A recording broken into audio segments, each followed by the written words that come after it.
श्रीआञ्जनेय सहस्रनाम स्तोत्रम्। श्रीराम राम रामेति रमे रामे मनोरमे सहस्रनाम तत्तुल्यम् रामनाम वरानने।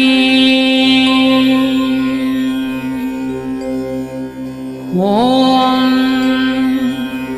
हनुमान् श्रीप्रदो वायुपुत्रो रुद्रो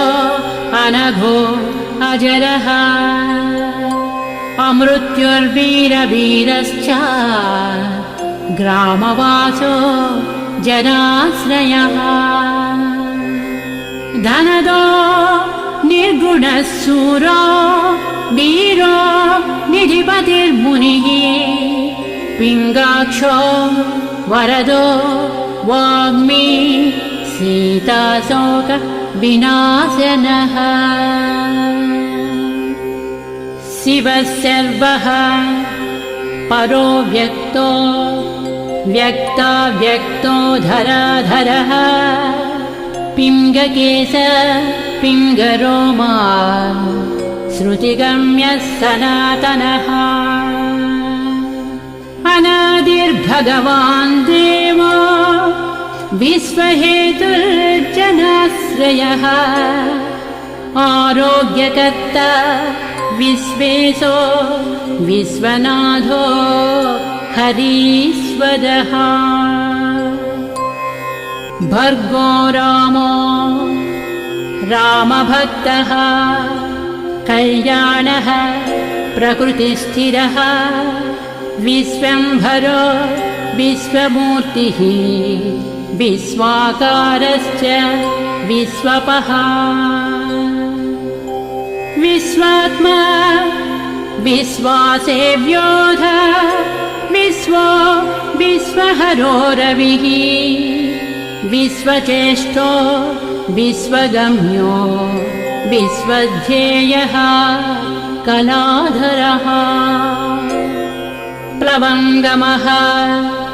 कपिश्रेष्ठो ज्येष्ठो विद्यावनेचरः बालो वृद्धो युवा तत्त्वं तत्त्वगम्यः सुखो ह्यजः अञ्जनासूनुरव्यग्रो ग्रामशान्तो धराधरः भूर्भुवस्वर्महर्लोको जनलोकस्तपोव्ययः सत्यमोङ्कारगम्यश्च प्रणवो व्यापको बलः शिवो धर्मप्रतिष्ठाता रामेष्टः फल्गुणप्रियः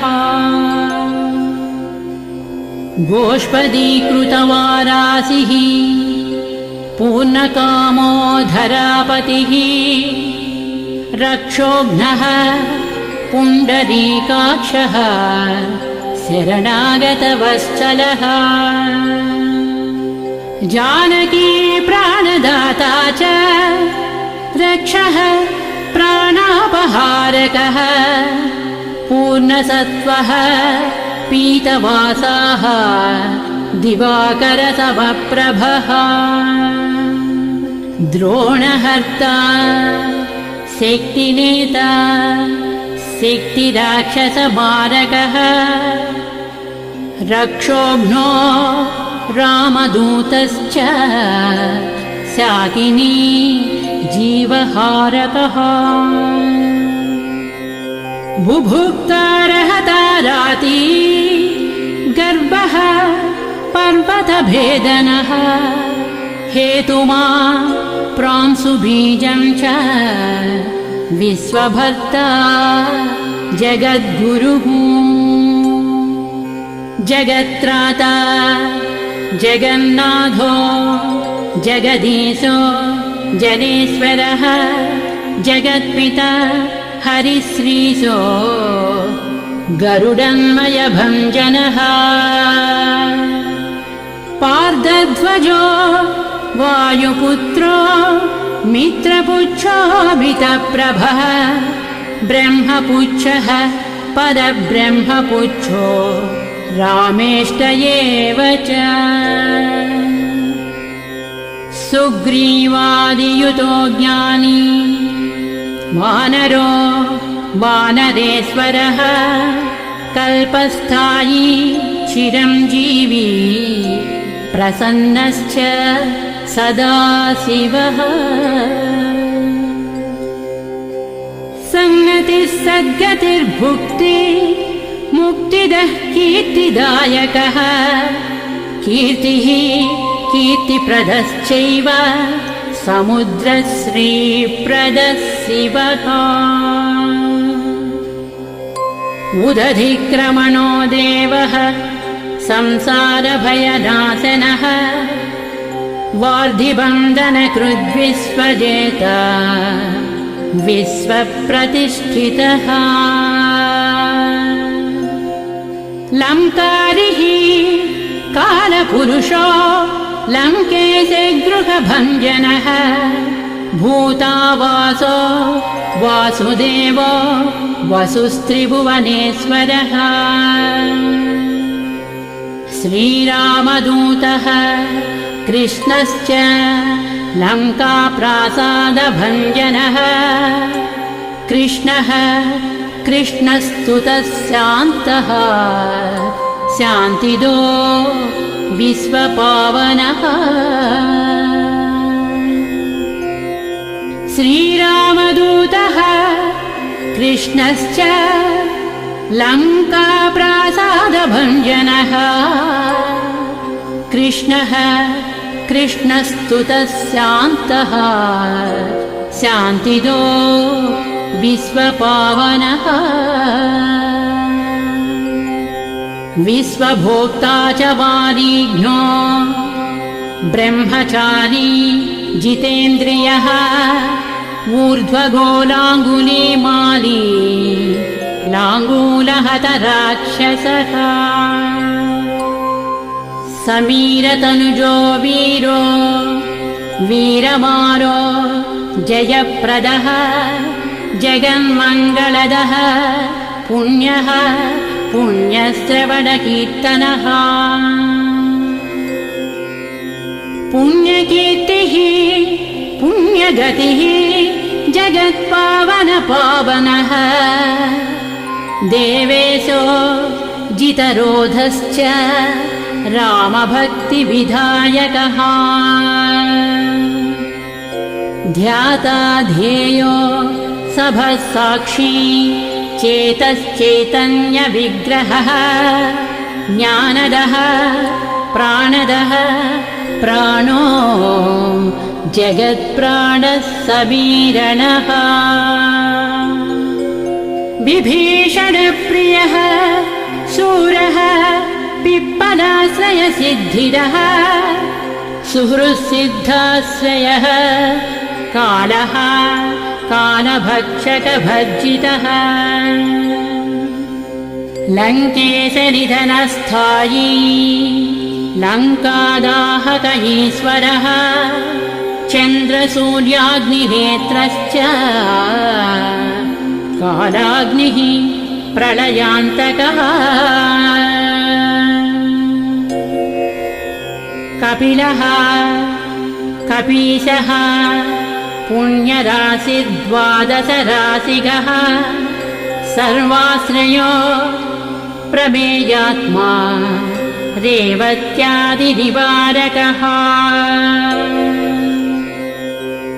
लक्ष्मणप्राणदाता च सीताजीवनहेतुकः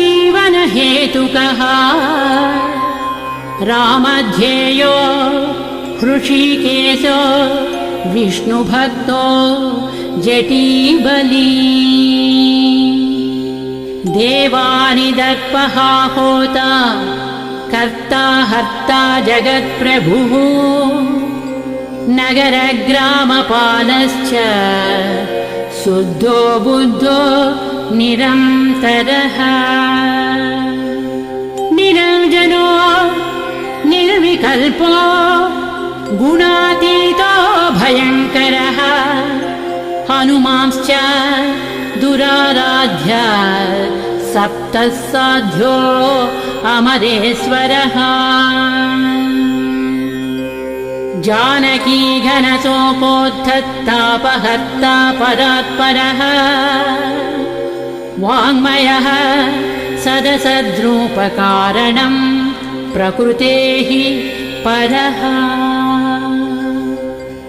भाग्यदो निर्मलो नेता पुच्छलङ्काविदाहकः पुच्छबद्धो यातु दानो यातु दानरिपुप्रियः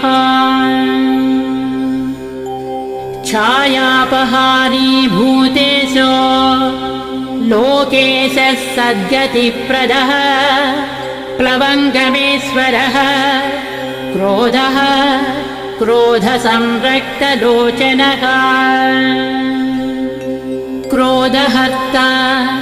तापहर्ता भक्ता भयवरप्रदः भक्तानुकम्पी विश्वेशः पुरुहूतः पुरन्दरः अग्निर्विभावसुर्भास्वान् यमो निर्वृतिरेव च वरुणो वायुगतिमान् वायुः कौबेरयीश्वरः रविश्चन्द्रः कुजः सौम्यो गुरुः काव्यः शनैश्चरः राहुः केतुः मरुधोता धाता हर्ता समीरकः मशकीकृतदेवारिः दैत्यारिर्मधुसूदनः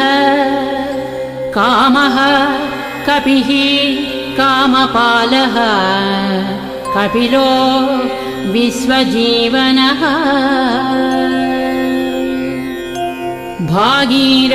भागीरथीपदाम्बोजः सेतुबन्धविशारदः स्वाहा स्वधा हविः कव्यम् हव्यकव्यप्रकाशकः स्वप्रकाशो महावीरो लघुश्चामितविक्रमः प्रडीनोड्डीनगतिमान् सद्गतिः पुरुषोत्तमः जगदात्मा जगद्योनिः जगदन्तो ह्यनन्तकः विपाप्मा निष्कलङ्कश्च महदहं कृतिः खं वायुः पृथिवी आपो वह्निर्दिक्काल एव च क्षेत्रज्ञः क्षेत्रपालश्च पल्वलीकृतसागरः हिरण्मयः पुराणश्च खेचरो भूचरो मनुः हिरण्यगर्भः सूत्रात्मा राजराजो विशाम्पतिः वेदान्तवेद्योद्गीधश्च वेदवेदाङ्गपारगः प्रतिग्रामस्थितः सद्यस्फूर्तिदाता गुणाकरः नक्षत्रमाली भूतात्मा सुरभिः कल्पपादपः चिन्तामणिः गुणनिधिः प्रजापतिरनुत्तमः पुण्यश्लोकः पुरारातिः ज्योतिष्मान् शार्वरीपतिः किलिकिल्यारवत्रस्तभूतप्रेतपिशाचकः ऋणत्रयहरः सूक्ष्मस्थूलः सर्वगतः पुमान् अपस्मारहरः स्मर्ता श्रुतिर्गाधा स्मृतिर्मनुः स्वर्गद्वारः प्रजाद्वारो मोक्षद्वारः कपीश्वरः नादरूपः परब्रह्म ब्रह्म ब्रह्मा पुरातनः एकोनैको जन्मशुक्लः स्वयं ज्योतिरनाकुलः ज्योतिर्ज्योतिरनादिश्च सात्विको राजसत्तमः तमोहर्ता निरालम्बो निराकारो गुणाकरः गुणाश्रयो गुणमयो बृहत्कायो बृहदृशः बृहद्दनुर्बृहत्पादो बृहन्मूर्धा बृहत्सपः बृहत्कर्णो बृहन्नासो बृहन्नेत्रो बृहद्गळः बृहद्यत्नो बृहच्चेष्टो बृहत्पुच्छो बृहत्करः बृहद्गतिर्बृहत्सेव्यो बृहल्लोकफलप्रदः बृहच्छक्तिर्बृहद्वाञ्छफलदो बृहदीश्वरः बृहल्लोकनुतो द्रष्टा विद्यादाता जगद्गुरुः देवाचार्य सत्यवादी ब्रह्मवादी कलाधरः सप्तपातालगामी च मलयाचलसंश्रयः उत्तराशास्थितः श्रीदो दिव्यौषधवशः खगः शाखामृगः कपीन्द्रश्च पुराणश्रुतिसञ्चरः चतुरो ब्राह्मणो योगी योगगम्यः परात्परः अनादिनिधनो व्यासो वैकुण्ठः पृथिवीपतिः पराजितो जितारातिः सदानन्दश्च ईशिता गोपालो गोपतिर्गोप्ता कलिः कालः परात्परः मनोवेगी सदा योगी संसारभयनाशनः तत्त्वदाता च तत्त्वज्ञः तत्त्वं तत्त्वप्रकाशकः शुद्धो बद्धो नित्यमुक्तो युक्ताकारो जयप्रदः प्रलयोमितमायाश्च मायातीतो विमत्सरः मायानिर्जितदक्षश्च मायानिर्मितविष्टपः मायाश्रयश्च निर्लेपो मायानिर्वञ्चक सुखः सुखी सुखप्रदो नागो महेशकृतसंस्तवः महेश्वरः सत्यसन्धः शरभः कलिपावनः रसोरसज्ञः सम्मानः तपश्चक्षुश्च भैरवः घ्राणो गन्ध स्पर्शनं च स्पर्शोऽहङ्कार मानदः नेति नेतीति गम्यश्च वैकुण्ठभजनप्रियः गिरीशो गिरिजाकान्तो दुर्वासाः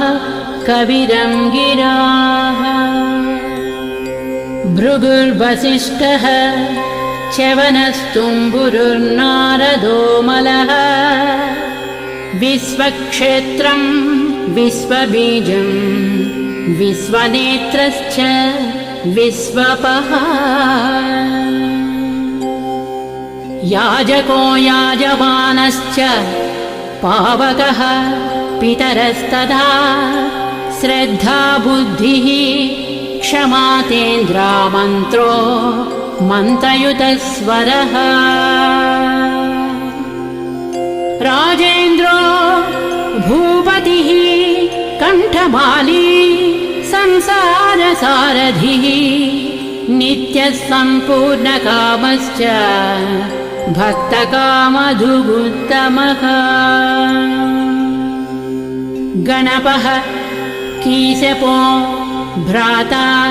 पिता माता च मारुतिः सहस्रशीर्ष पुरुषः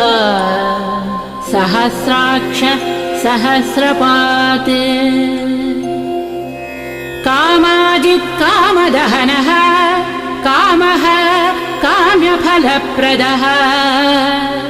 मुद्राहारी च रक्षोघ्नः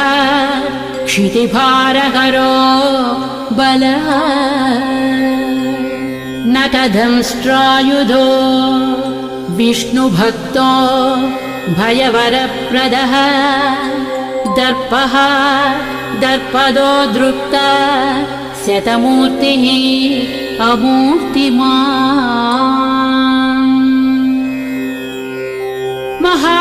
महानिधिर्महाभागो महाभोगो महाददः महाकारो महायोगी महातेज महाद्युतिः महाकर्म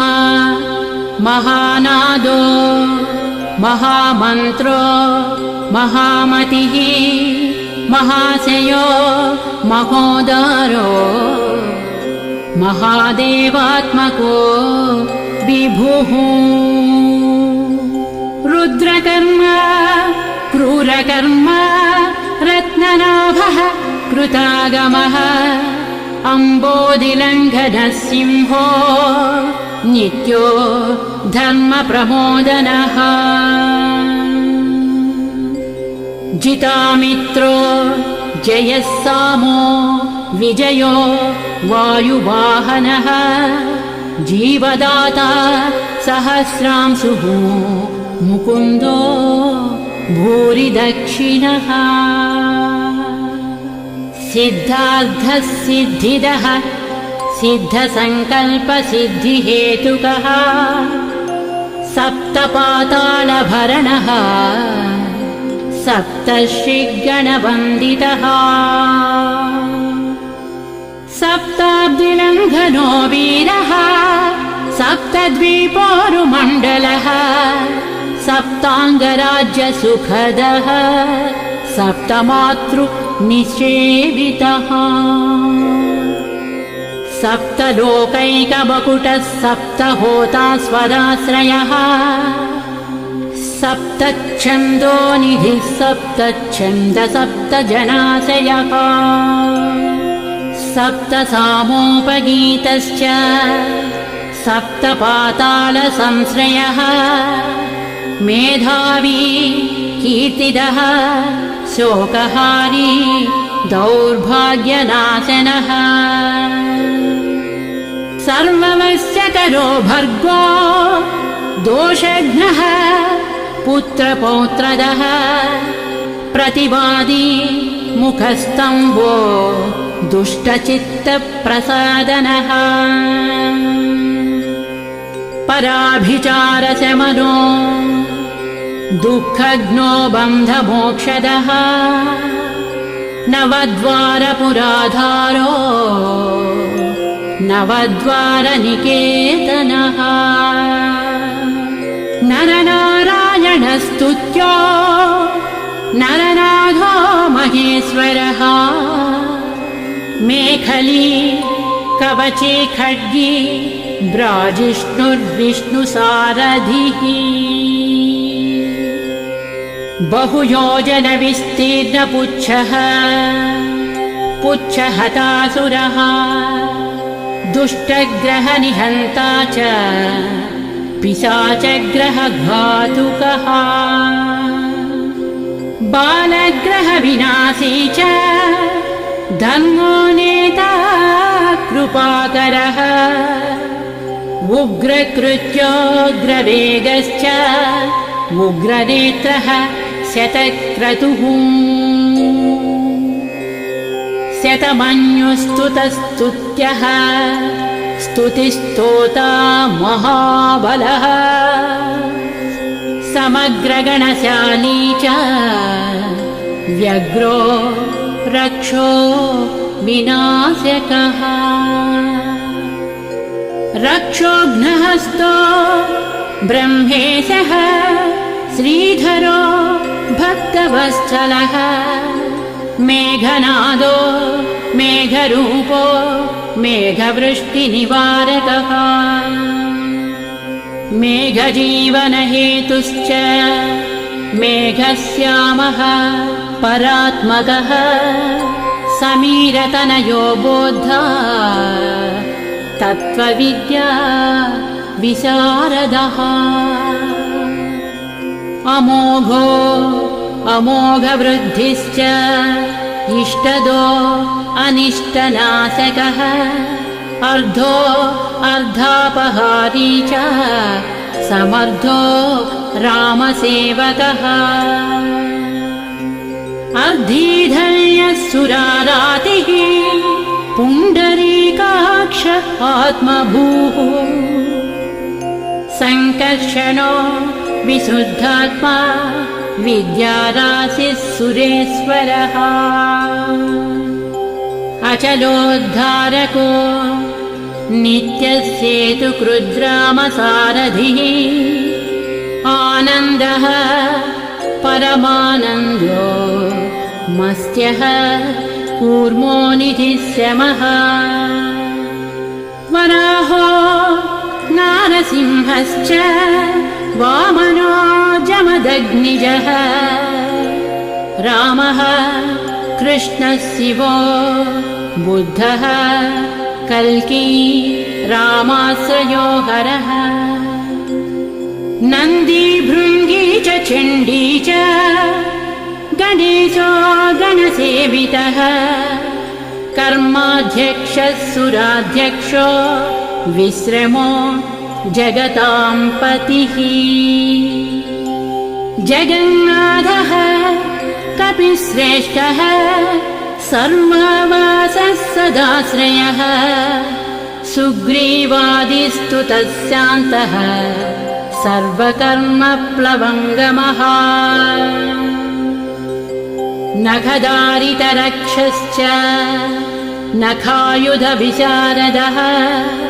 कुशलः सुधनः शेषो वासुकिस्तक्षकस्वरः स्वर्णवर्णो बलाढ्यश्च रामपूज्यो घनाशनः कैवल्यदीपः कैवल्यो गरुडः पन्नगो गुरुः किल्यारावहताराति गर्वः पर्वतभेदनः वज्राङ्गो वज्रवेगश्च भक्तो वज्रनिवारकः नखायुधो मणिग्रीवो ज्वालामाली च भास्करः प्रौढप्रतापस्तपनो भक्ततापनिवारकः शरणं जीवनं भोक्ता नानाचेष्टो ह्यचञ्चलः सुस्वस्थोष्टास्यः दुःखशमनः पवनात्मजः पावनः पवनः कान्तो भक्तागस्सहनो बलः मेघनादरिपुर्मेघनाद स संहृतराक्षसः क्षरोक्षरो विनीतात्मा वानरेशः सतां गतिः श्रीकण्ठः सितिकण्ठश्च सहायः सहनायकः अस्तूलस्त्वननुः भर्गो देवः संहृतिनाशनः अध्यात्मविद्यासारश्च अध्यात्मकुशलः सुधीः अकल्मषः सत्यहेतुः सत्यगः सत्यगोचरः सत्यगर्भः सत्यरूपः सत्यं सत्यपराक्रमः अंजनाप्राणलिङ्गश्च वायुवंशोद्भवः सुधीः भद्ररूपो रुद्ररूपः सुरूपश्चित्ररूपधृत् मैनाकवन्दितः सूक्ष्मदर्शनो विजयोजयः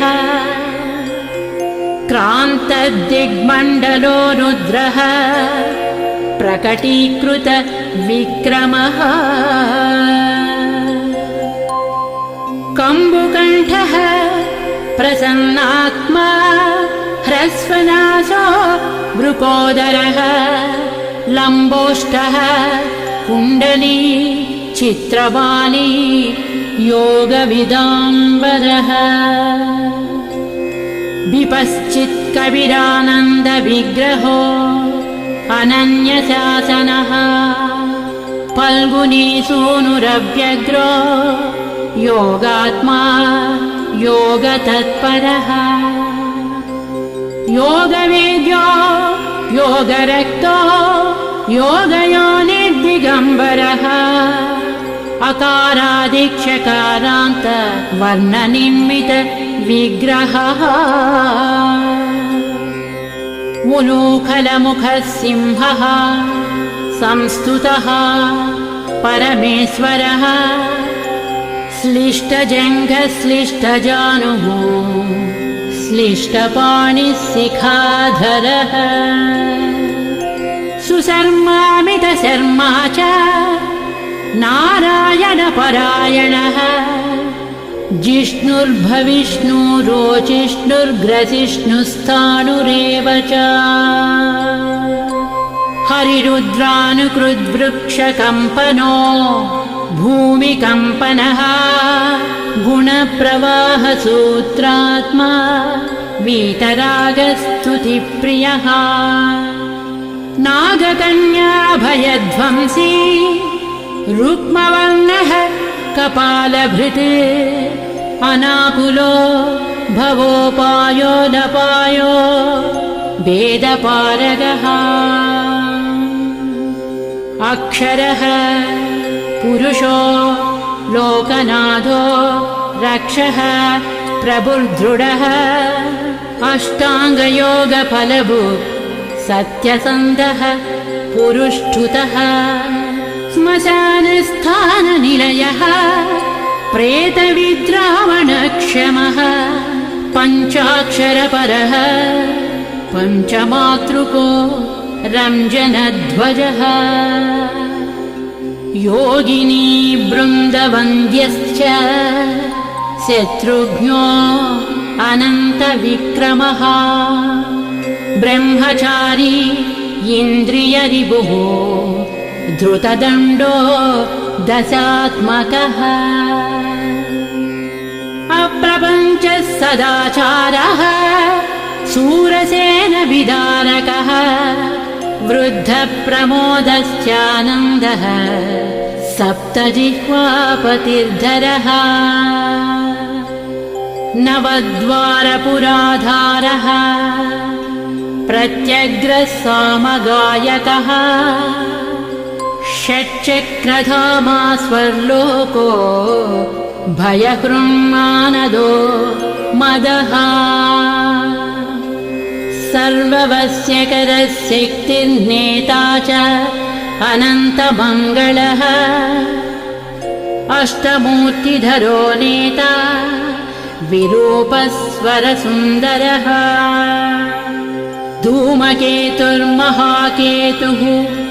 सत्यकेतुर्महारथः नन्दिप्रियः स्वतन्त्रश्च मेखली समरप्रियः लोहाङ्गः सर्वविद्धम्बी षट्कलः सर्व ईश्वरः फलभुक्कल्पहस्तश्च सर्वकर्मफलप्रदः धर्माध्यक्षो धर्मफलो धर्मो धर्मप्रदोद्धतः पञ्चविंशतितत्त्वज्ञस्तारकब्रह्म तत्परः त्रिमार्गवसतिर्भीमः सर्वदुःखनिबर्हणः ऊर्जस्वान् निर्गलशूली माली गर्भो निशाचरः रक्ताम्बरधरो रक्तो रक्तमाला विभूषणः वनमाली शुभाङ्गश्च श्वेतश्वेताम्बरो युवा जयो जयपरिवारः सहस्रवदनः कविः शाकिनी डाकिनी यक्षदक्षो भूतौघभञ्जनः सद्यो जातः कामगतिः ज्ञानमूर्तिर्यशस्करः शम्भुतेजाः सार्वभौमो विष्णुभक्तः प्लवङ्गमः चतुर्नवतिमन्त्रज्ञः पौलस्त्य बलदर्पः